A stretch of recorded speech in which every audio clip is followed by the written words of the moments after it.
right, y'all, welcome back. Happy Thursday. It's time for my official preseason prediction for our Tennessee Volunteers. Please make sure to make sure that you are subscribed to the channel. And we're going to be starting off with the week 1 matchup versus Syracuse on August the 31st. And there's a couple of things here. So number one, you're going to see the roster breakdown for each team. Tennessee's always going to be on your left. And you can also see on top of that, how the blue chips kind of break down, okay? And I'm getting all these numbers from 24/7 Sports, but Tennessee has 50 blue chip caliber players and Syracuse only has 14. To the right of that, you can see who we played in the previous week. Obviously, this is week 1. Neither one of us are going to be playing in week 0, so there's not any information there, but there are some games this weekend, so make sure that y'all don't miss it. With all that being said, if you're looking at this game just on paper, you say, well, Tennessee should absolutely kill Syracuse, especially because the game is going to be played in P&I's hometown of beautiful Atlanta, Georgia, not because it's in our hometown, but I would say more so because it's in the South. So this should be kind of like a home game for Tennessee. But the game's not played on paper. I can tell you, Coach Brown's going to have his team ready. They will play hard. I can guarantee you that. It's not going to be like a super easy game. They've got some talent in some good spots. And then, man, their passing offense was number 1 in the country last season. They've got a really nice scheme. Different quarterback. There are some different pieces, but again, still very talented. They're also adding 2 5-star offensive linemen. I think one to guard, one to tackle. So, yeah, I mean, listen, y'all, the whole point is that there is talent on their offense. The defense, there's some talent there too, but you can see that most of the talent is going to be with their kind of secondary, you know what I mean? That's more of where they're kind of built at. Or, and you know what, you could maybe make the argument that maybe with their front, but it's just, we shouldn't have too much trouble with our offense. And something that Coach Brown came out and said kind of recently is that they want to try to stop the big plays for Tennessee. Everyone did that last year. So Coach Halsley, he came out and talked about teams dropping 8, playing deep coverage, making us having to dink and dunk down the field. That's why we've added some wrinkles to our system. I think that actually plays into Tennessee's hand very well because we've got some young wide receivers that want to get the football out in space, give them some confidence, give the quarterback confidence, and so on and so forth. But I think that we should be able to run the football well. They're pretty much not pretty much, but they're definitely a pass first team. I think it was close to 70% pass to 30% run last year. They're probably going to want to try to even that up some more. But Tennessee's going to be fine in this one. One of my questions is, will we play more man-to-man coverage or is it going to be more zone? I think we'll probably start off with some zone, bring some blitzes. And, of course, we're not going to break this down too much because we got this coming up next week. We're going to be breaking it down a lot more. But I think that you have to kind of play some man and try to limit the dink and dunk stuff because their new quarterback, he's more of a check down specialist. He can throw it down the field, but he doesn't have the strongest arm. I don't think that he scares you from that standpoint. I would force him to prove to us that he can throw it down the field on a consistent enough basis that we have to try to mix some things up, maybe keep some safeties over the top. But I think it's going to be very, very tight windows. We got to tackle out in open space, and we should be able to get home. One of the things about Tennessee last year is that we had great pressure, right? Our pressure rate was really, really high, but our sack total wasn't as high as it could have been. Will we close more? It'll tell me a whole lot coming out of this game. But with all those things being said, I think Tennessee's secondary is very, very talented. They're going to have to play well in this one. Just take care of the football. That's going to be one of my biggest things, obviously, for this team, just because if we don't take care of the ball, then this one could be a lot closer than it should be. And that would probably, I would say that that's going to be the difference in Tennessee winning by maybe 1 score versus multiple scores. But I do have this as a dub for our Tennessee Volunteers. So let's go on to the next game, and we're actually going to be skipping the week. Week 2, Tennessee's playing UAB. I'm counting that one as a W as well. But week 3, this is a huge one. P&I from the state of Georgia. Growing up, Tennessee fans, we really can't stand Georgia, can't stand their fans, can't stand nothing about the whole organization. All right, we sincerely mean that. That's not just an act. We want to win this one bad because if they win up in Knoxville, okay, if they win this game, then they will tie our record where we beat them 9 years in a row. That's what P&I grew up on. We don't want them tying that. I think that Neyland could play a major factor in this game. But you can see how the blue chips kind of match up, right? So Tennessee has 50 and Georgia has 66. Look at their defense. They're loaded, okay? It's always like that. Actually, that talent gap has closed up over these past few years. Coach Heupel and the staff doing a great job of adding very talented players. We're kind of young. They're kind of young. There's going to be some starters on their offensive line that are true freshmen. Okay, they've got some young guys playing in different spots. So I think that we're pretty much on par from that standpoint. And they're going to be coming off of a game versus Austin Peay. I hope that we can get some information from those guys and what Georgia's doing. But I don't know how necessary that actually is, just because Georgia does the same thing. We know what Coach Bobo likes to do. We know what his tendencies are. It's been the same since he's been an offensive coordinator. And listen, I think that he's a solid guy. but I don't think that he's the best offensive coordinator. They also have Gunnar Stockton playing a quarterback, who I think has a pretty good skill set. He can run, he can throw, but he's not some world beater. He doesn't really scare me. I think that we could maybe get some interceptions, get some turnovers from him, especially if Nealon's rocking. Will they try to be more pass first like they were last season? Versus Tennessee, I don't know. I think that they're going to try to balance that out some. Typically, Georgia is more of like a run first team, but last year that was not the case.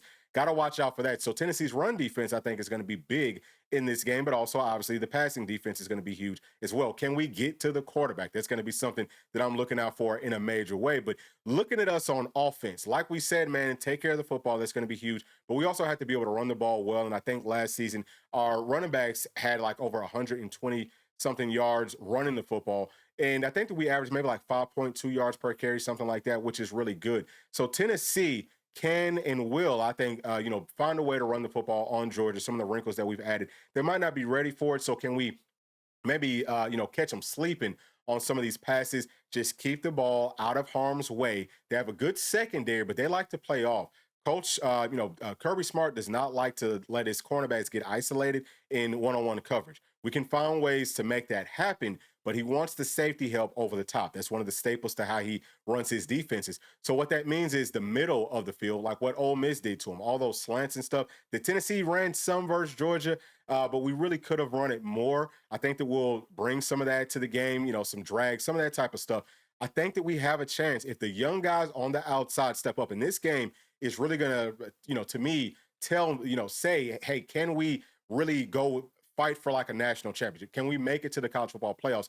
Those guys have got to step up. The passing game has got to be good. I feel great about the offensive line. So with all of those things being said, okay, we will talk about this more once we get to this game week, but I do have this as a dub for our Tennessee Volunteers because there's no way on this planet that I'm going to pick us to lose for a 9th season in a row, especially at home. So for all y'all going to the game, get it loud, keep it loud. We actually broke the college football decibel record the last time that they came up to Knoxville, but it's got to get that loud and even louder and stay that loud while they're on offense. And I think that our fans will definitely be up to that challenge. So next week, is going to be, or actually not the next week. This is week 5, but the next game that we're going to be talking about is versus Mississippi State. So in week 4, Tennessee plays UAB, counting that one as a W. You can see that we have 50 blue chip players to their 26. And also, like, look at how the different teams are built, like how the rosters are built. Tennessee's talent is mostly in our trenches. That is a very, very positive thing.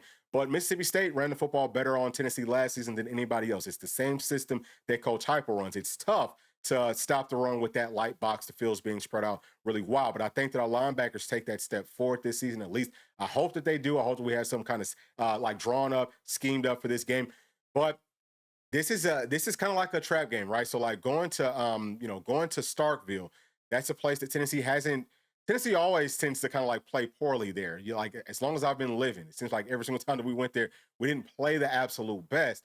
So hopefully it's not going to be the case with this one. And then also Coach Hypo, he has a tendency to go on the road and to lose a game that we shouldn't lose. Cannot let it be this game. If we come in laser focused, locked in, and just take care of the football, I think that this is one that Tennessee should win. I don't care how much we win it by. Might be closer than some of the experts think. But I'm telling you, Mississippi State, that offense, it's a problem, but they also have some ballers. Now, I think that Chapin is going to be getting the start for them at quarterback. I think he's a 3-star guy, but they have a 5-star quarterback on their roster. Their wide receivers looked really good last season. They're going to look good again this year. I'm just saying, can we hold on to the football, run the ball, which last season I think we ran the ball more versus Mississippi State than anybody else. So like 51, I think carries, we had something like that versus Mississippi State. And I think we might have to do more of that. Just take care of the ball, run that clock out. Let's get on up out of there with the dub, which is exactly what I think Tennessee's going to do. But I'm going to say it cautiously, okay? I am cautiously picking us to win.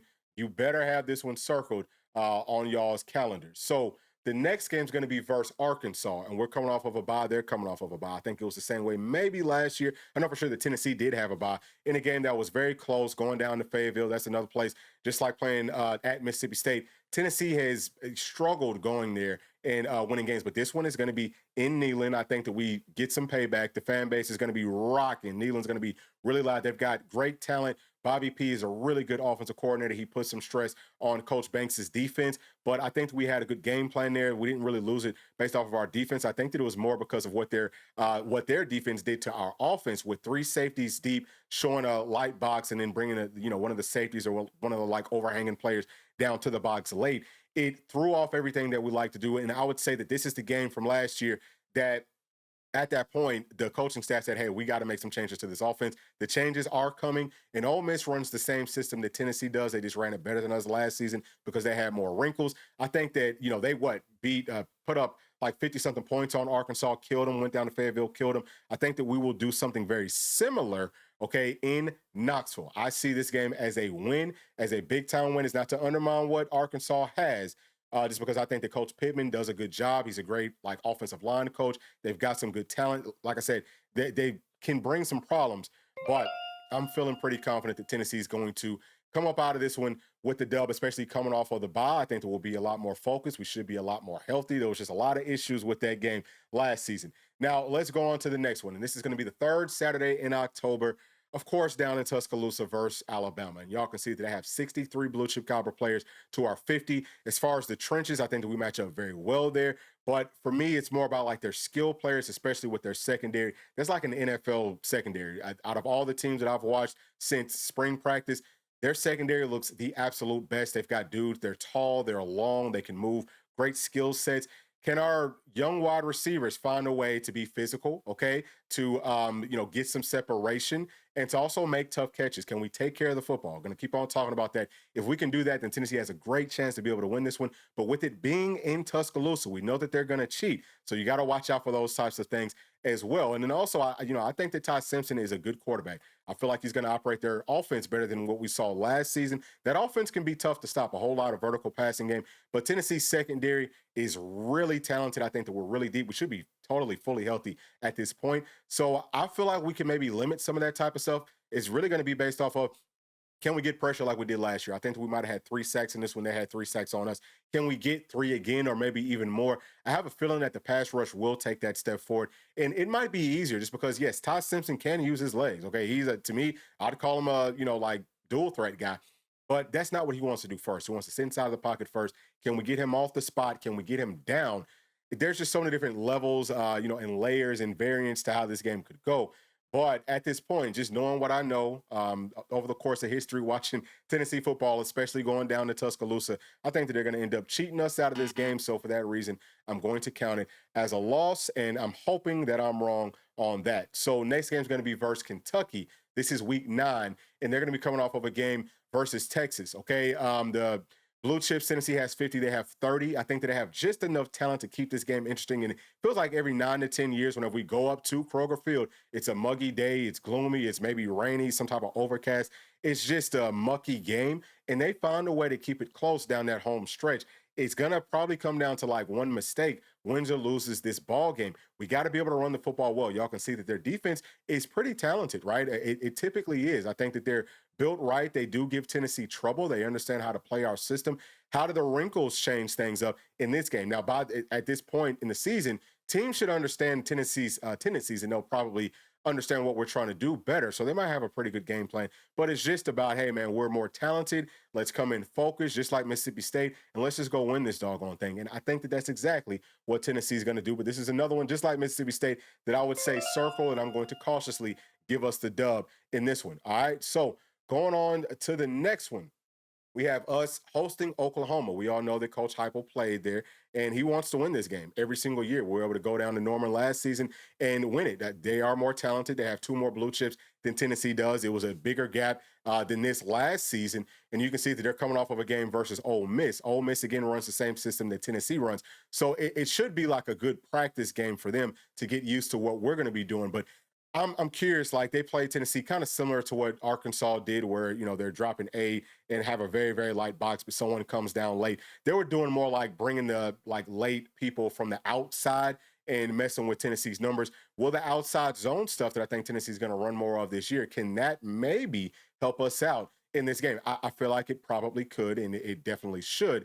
But, man, Oklahoma, they have a different offensive coordinator. I've seen their offense. They do some good things, especially in that passing game. I like their quarterback. I think that he's got he's got that baller to him. Okay, he can run, he can throw. One of the things that I will point to though is that he throws kind of like sidearm, so the ball kind of floats almost like a frisbee, especially on like longer passes. So passes to the outside or passes that are deep. I think that we could get some interceptions. Look out for a pick six in this game to maybe make the difference. But yeah, I think that we will have our guys ready for this. Of course, Coach Heupel wants to win it in a major way. And I'm going to go on ahead and count this one as a dub. I'm going to call this one pretty close, though. This is one that Tennessee might only win by 3 points, maybe, something like that. So let's go on to the next one. This is going down to the Swamp in Week 13. This is a huge game, obviously, like playoff implications in this one. Florida's got a really tough schedule. Will they be banged up heading into this game? More than likely, yes. I don't want anyone to get injured. That's not what I'm asking for, but I do want them to be a little bit banged up for sure. Just because it's tough, man. We haven't gone down to the Swamp and won since like 2001 or something like that. It's been way too long. But they're also going to be coming off of a game versus Ole Miss, so that should help their defense get ready for what Tennessee's offense wants to do. They've got a really good offensive system. Some of the changes to Tennessee's offensive system will look like Florida's, where it's a lot more. I don't even want to talk too much about the concepts. Of course, once we get to the week, we'll talk more about that. But I think that Coach Banks, he had a pretty good game plan for it last season. We got to hit the open people down the field, and we're going to have to be able to run the football very well. That's one of the things, especially whenever we go down to the Swamp. Whoever typically runs the football better wins. It's not always true, but most of the time that is true. So can the offensive line get some movement versus a very talented front? I think that we can. Will our guys take care of the football, hold on to it? I think so. DJ Lagway, one of the best quarterbacks, I think, in the whole country. Like I said, hope that he's not injured. But if he's a little bit banged up, that would definitely play into Tennessee's favor. But yeah, I'm going to have to say, man, us going down to the Swamp. Hate to do this, y'all, but I'm going to have to count this one as an L. I just think that there's a lot for us to overcome. But at the same time, at this point in the season, I think that we'll be very comfortable, very confident. And I could also see us winning it. But just like for the sake of this video and everything else, I'm going to go ahead and count that one as an L. But last game is going to be Week 14 versus Vanderbilt, who we are hosting, and they're going to be coming off of a game versus Kentucky. You can see 50 blue chips for us to their 13. I think that they'll keep it interesting for maybe like the first quarter. They will play hard. I think that they're very well coached. Pavia, he's a good quarterback, but Tennessee was able to figure things out. Just can't be sleepwalking, heading into this game. It could end up being a must-win situation like it was last year. If we do have 2 losses like I think that Tennessee could have, this is one that you definitely have to win, especially at home. You got to win it big if you want to make it to the college football playoffs. But yeah, I just think that we match up very, very well. Similar to some of these other games where you say, man, you know what, we are the more talented team. Let's just play focused. Let's take care of the football. Let's come out and let's win this doggone thing, which is exactly what I think Tennessee is going to do. Now, with all those things being said, this is how I have the schedule playing out from top to bottom. 10-2, y'all. I think that Tennessee ends up losing 2 games, and it will make a difference, the 2 losses that we have. All right, so I'm picking us losing on the road to 2 teams that might be like on the cusp of making it to the college football playoffs. I think that we should be able to make it if that's our only 2 losses. But if we lose to a team that we're not supposed to, that could really hurt. It's something that some of the like CFP people have come out and started talking about. Man, we're going to put a strong point of emphasis on losing to teams that you shouldn't be losing to, or just losing to bad teams, period. Cannot let that happen. If we win the games that we are supposed to win, and one of the big 3 that most people will have us losing in, either way, then I think that Tennessee does make it back to the college football playoffs. And at this point, like once we get to the end of the year, we should be kind of peaking. That's what I'm hoping. I hope that we keep on getting better every single week. And if that is the case, Tennessee has a chance with a good draw, okay, to actually be able to make some noise and win our first playoff game, maybe even go further. But you have to get in it to win it. And once you're in, it's pretty much anybody's ball game. It's a whole new season. But those are my thoughts. Please share yours down in that comment section. And as always, please make sure to like and subscribe to the channel. And we'll be talking to y'all tomorrow. Thanks. Peace. Thanks for watching. And please make sure to like and subscribe to the channel, because that keeps us growing inside of the YouTube algorithm. And if you did like this video, here's another one that you might also enjoy. Thank you. We'll see you on the next one. Peace.